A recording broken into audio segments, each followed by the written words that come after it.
Добро вечер, 20 часот, време е за вториот дневник на Канал Плюс. Следува најава за денешните случувања.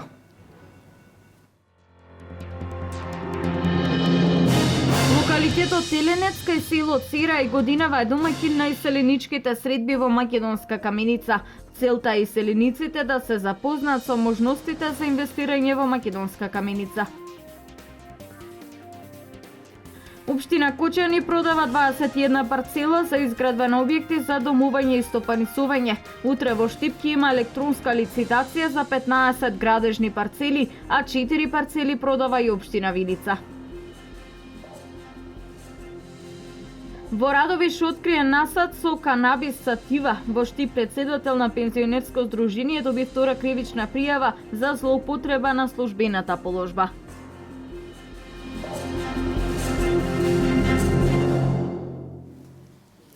Седум милиони евра кон крајот на месецов или почетокот на следниот ќе станат достапни за повеќе од 60 компании кои се пријавиле за субвенционираните кредити. Македонската банка за подршка на развојот активно работи на апликациите. Според процените, само со овие средства ќе се отворат уште нови 100 работни места. Покрај овие 61,7 милиони евра кои што веќе се алоцирани кон компаниите, имаме нов процес во кој што 61 компанија побарува околу 6,7 милиони евра со кои што планираат да отворат стотина работни места. МВПР активно работи на сите овие апликации, се чини веројатно дека кон крајот на месец август, евентуално почетокот на септември, овие средства веќе би биле достапни за самите компании. Црвениот крст организира донаторски акции за вода за пиење, средства за хигиена, храна и кебиња за поплавите кои го зафати Тетовскиот регион. Заинтересираните правни субјекти и граѓани можат да се вклучат и со парична помош со уплата на жиросметка и на хуманитарните телефонски броеви. Кон обезбедувањето помош за поплавените семејства во Тетовско се приклучуваат и волонтерите на клуб на млади при општинската организација на Црвениот крст од Штип. Конкретно учениците од Општинското основно училиште Ванчо Прке во организација на наставникот Дивна Малинова Трбоевиќ. Утре четврток и во петок на 3 локации ќе постават пунктови каде граѓаните ќе може да донираат средства кои ќе им бидат од голема помош на жртвите. Ќе бидат поставени 3 пункта и тоа еден на малиот плоштад спрема намата, еден ќе се организира во соработка со локалната самоуправа на општина Штип и ќе биде поставен во холот на општината и еден во населба Сењак. И еден апел до нашите граѓани да ја поддржат оваа хуманитарна акција. Пунктовите ќе бидат отворени од 9 до 13 часот. Камчев истакна дека веќе се обезбедени облека, обувки, кебиња и слично и затоа упатува апел до сите заинтересирани штипјани кои сакаат да донираат прехранбени продукти и вода. Ги повикуваме сите наши сограѓани да даруваат, да донираат материјални добра во храна и тоа да биде храна нерасиплива, значи што е зејтин, шекер, брашно, конзервирана храна исто така може, хигиенски средства, вода за пиење и на самите пунктови ќе има поставено касички каде што граѓаните ќе може да донираат и парични средства кои понатаму ќе бидат уплатени во Фондот за солидарност на Црвениот крст на Република Македонија. Исто така парични средства може да се донираат на жиросметката на Фондот за солидарност која ја гледате на вашите телевизиски екрани, како и на телефонските броеви за донации на трите мобилни оператори.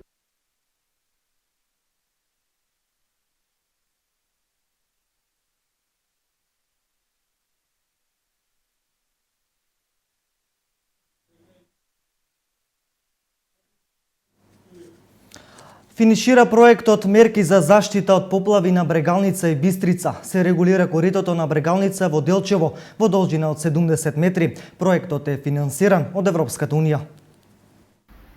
Привршуваат активностите во рамки на проектот Мерки за заштита од поплави на реките Брегалница и Бистрица. Активности со кои се врши регулација на речното корито на реката Брегалница во централното градско подрачје во Делчево, на делот после гумената преграда. Станува збор за регулација во должина од 70 метри од двете страни на речното корито. Добиеме продолжување на регулацијата на речното корито во должина од 70 метри, започнувајќи од гумената брана во централното градско подрачје, па низводно накај долниот мост од река Брегалница. Со тоа ќе го подобриме и ликот на центарот на Делчево, меѓутоа ќе ги подобриме и околностите, значи ќе спречиме можноста од поплави на тој потек. Партнерска општина во проектот е Благоевград, Република Бугарија, во кој што град ќе се регулира речното корито на реката Бистрица. Буџетот за проектот изнесува 500.000 евра, од кои 239.813 евра се за проектни активности во Делчево. На 11 август кај местноста Еленец, Македонска Каменица, ќе се одржи втората иселеничка средба, која општината ја организира за запознавање на иселениците со можностите за инвестирање во Македонска Каменица. Општината Македонска Каменица по втор пат ја организира средбата на македонските иселеници и годинава Денот на македонската дијаспора ќе се одржи на локалитетот Еленец во селото Цера.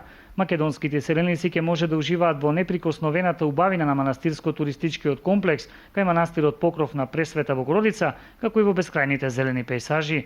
Покрај уживањето во богатата музичка понуда, градоначалникот на општина Македонска Каменица Дарко Митевски ќе ги запозна иселениците со можностите за инвестирање во Македонска Каменица, а ќе стане збори за нивното враќање во родните огништа. И ова година по втор пат сакаме да го организираме Денот на дијаспората, односно еден ден кој што ќе го посветиме на нашите иселеници, да можеме заедно да се собереме, да се видиме и да поразговараме за актуелни прашања.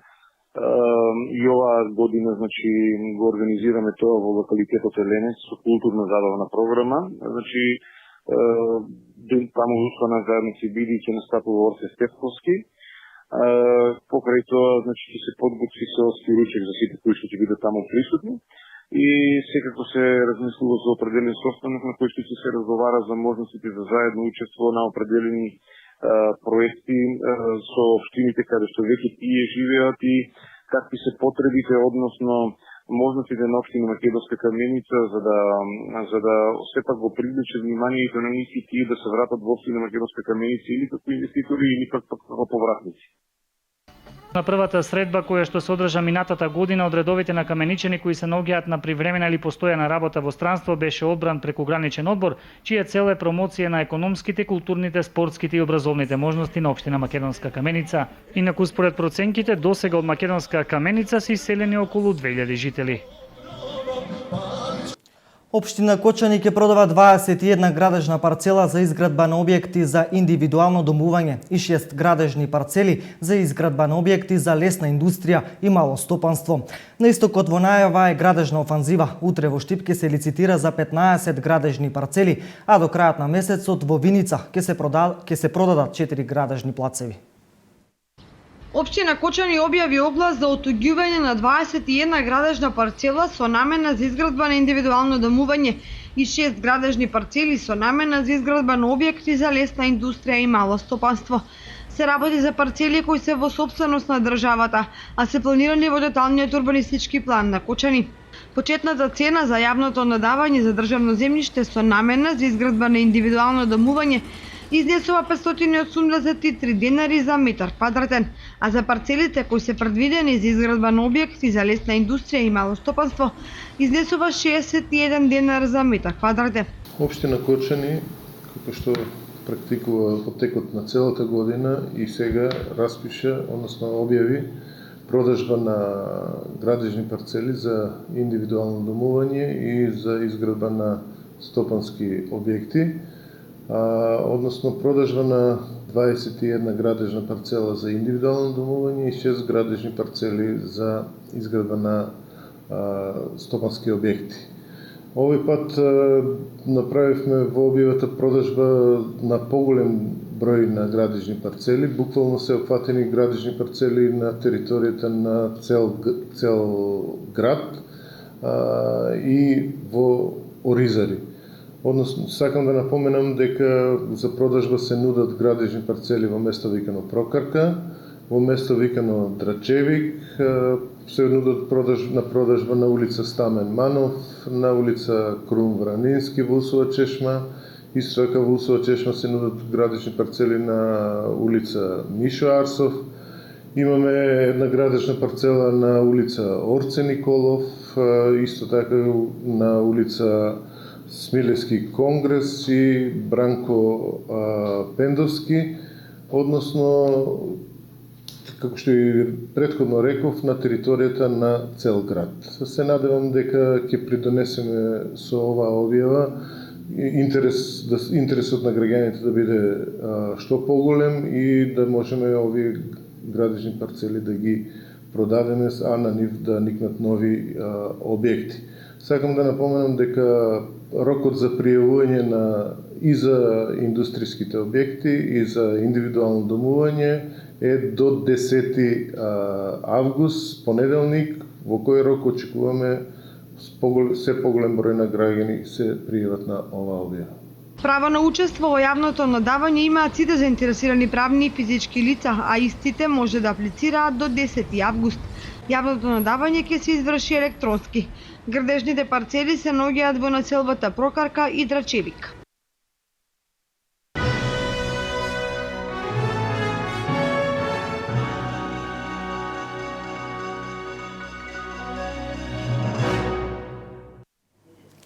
Насад со канабис сатива е откриен во Радовиш. Полицијата откри 147 стебла канабис сатива засадени на површина од околу 50 метри квадратни во близина на патот помеѓу селата Бучим и Кошево. Полицијата работи на случајот. Лишени од слобода се 2 лица од Радовиш и едно од Турција со привремен престој во Македонија. Втора кривична пријава поднесе СВР Штип против председателот на Сдруженијето на пензионери во Штип и Карбинци заради злоупотреба на службената положба. Втора кривична пријава против председателот на Сдруженијето на пензионери на општините Штип и Карбинци поради продолжено кривично дело.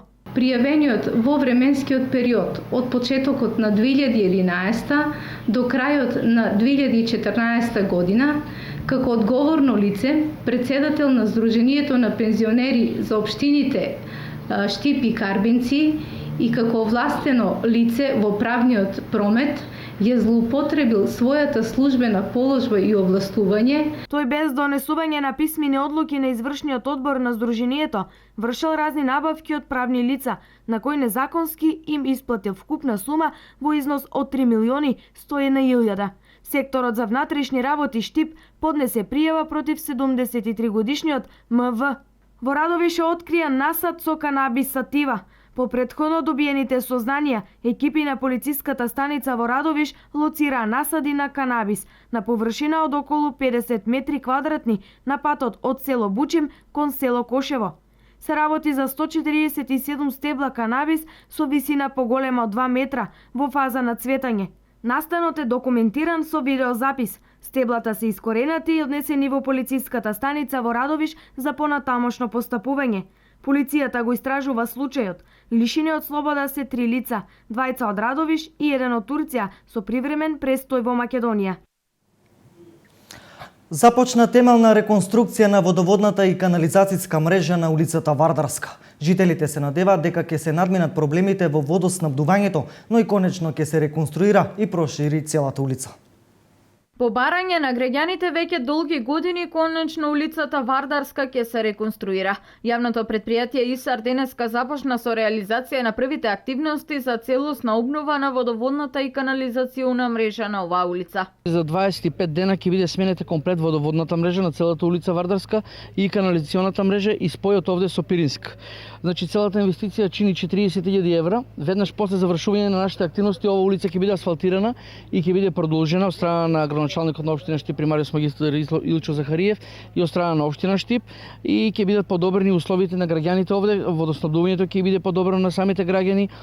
Имавме чести проблеми со канализацијата за пушување, значи ќе ја смениме целата канализација, ќе биде нова, веќе нема да имаме за пушување, а ќе биде проширен и патот и со самото тоа и сите граѓани учесниците во сообраќајот ќе можат непречено да минуваат и да немаат некои поголеми проблеми. Реконструкцијата се однесува на дел од улицата Вардарска до крстосницата на улица Пиринска, до местото кај Стара млекара, односно до улицата Трст. Купната должина што ќе се реконструира од канализацијата е околу 350 метри без приклучоци и исто толку и водоводна линија.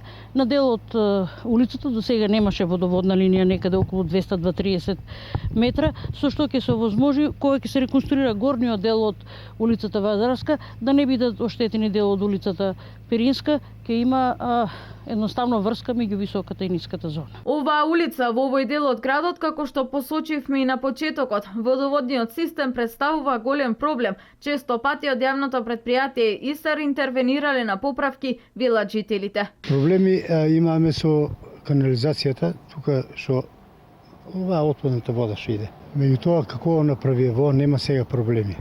Ако имаше многу вода, избиваше многу пати доаѓа одисар и поправаа тук. Подобро, нека биде подобро, и патот да се направи ош подобро ќе биде. Што се однесува до другите улици во градот, во изминатиот период целосна реконструкција се изврши на улиците Железничка, Кристијан Карпош, Никола Карев и на улица во населбата Паби, а се очекува во најскоро време да се заврши работата и на улицата Вардарска. Локалната самоуправа во Штип денес ги отвори понудите за асфалтирање на улицата која води до стадионот со вештачка трева во населба Блок 2000. Тече тендерската постапка и за уредување на пристапниот пат до еврејските гробишта во Штип. Денес во општина Штип се одржа јавното отворање во врска со тендерската постапка за набавка на работи за асфалтирање на дел од улицата Блок 2000, која води до новиот стадион со вештачка трева, која е проект на општината Штип и ФФМ. Локалната самоуправа презеде иницијатива за уредување на црниот пат кој води до него. Во архивата на општина Штип пристигнаа 3 понуди од фирми за асфалтирање.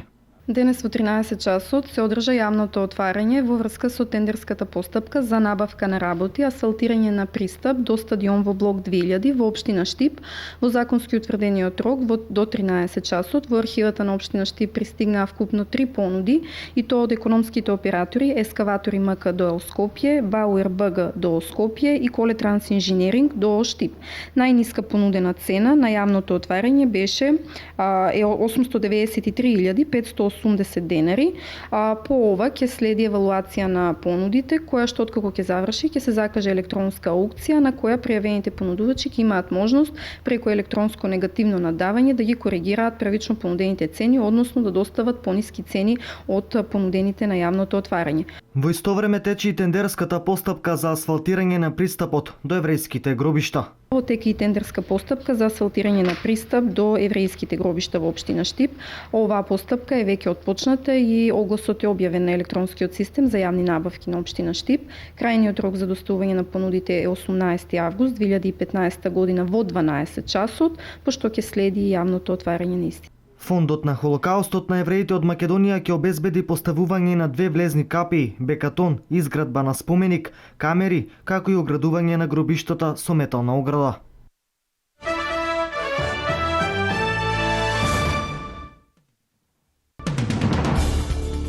Европската комисија им понудила помош на Франција и Британија во решавањето на кризата со мигрантите, кои настојуваат илегално да влезат во Британија преку евротунелот. Од Европската комисија соопштиле дека на Франција ќе го испратат првиот дел од финансиската помош во вредност од 20 милиони евра, помалку од еден ден по новиот обид на околу 600 мигранти да влезат во тунелот. Британија пак веќе добила помош од 27 милиони евра.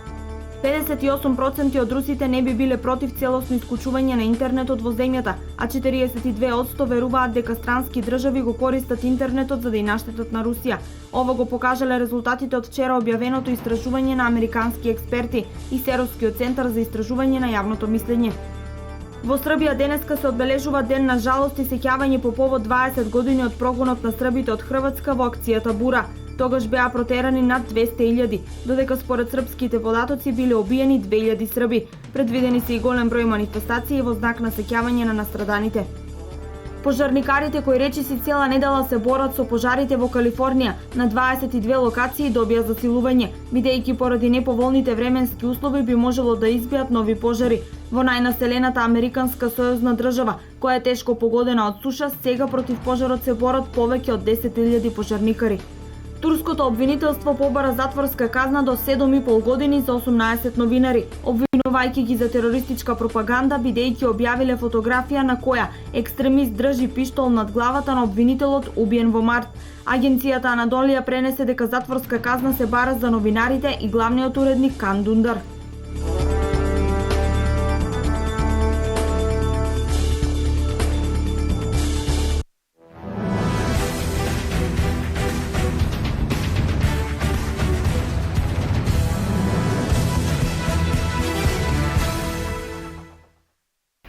Представниците на клубовите од третата фудбалска лига исто го одржаа состанокот на кој беа донесени неколку одлуки во врска со претстојната надпреварувачка 2015-2016 година. Лигата ќе стартува со 12 екипи, а првото коло е закажано за 30 август со почеток во 17 часот. Исто како и во минатото првенство, првиот натпревар ќе го одигра екипата на Осогово, и тоа пред своите гледачи против екипата на Овчеполе од Свети Николе. Но останатите надпревари Слога 1934 ќе се сретне со тимот на Работник. САС од Македонска Каменица е домаќин во дуелот со Беласица. Академија Пандев му гостува на тимот на Баби. Карминци ја пречекува Брегалница Голак, додека Плачковица ќе се сретне со тимот на Здравје Радово. Исто така на овој состанок беше договорено дека котизацијата за есенскиот дел од првенството ќе изнесува 80.000 денари, средства кои што клубовите мора да ги уплатат најдоцна до 25 август.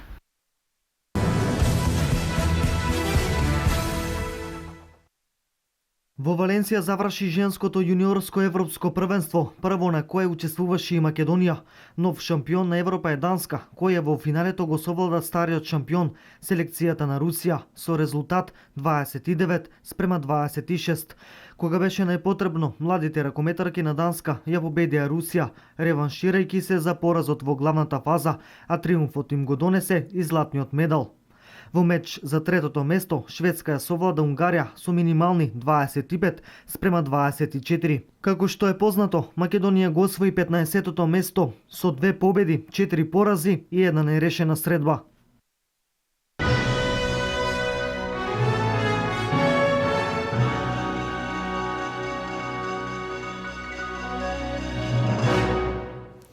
За повеќе информации следете не на нашата веб страна kanalplus.mk или на фан страната на социјалната мрежа Facebook. Имајте пријатна вечер.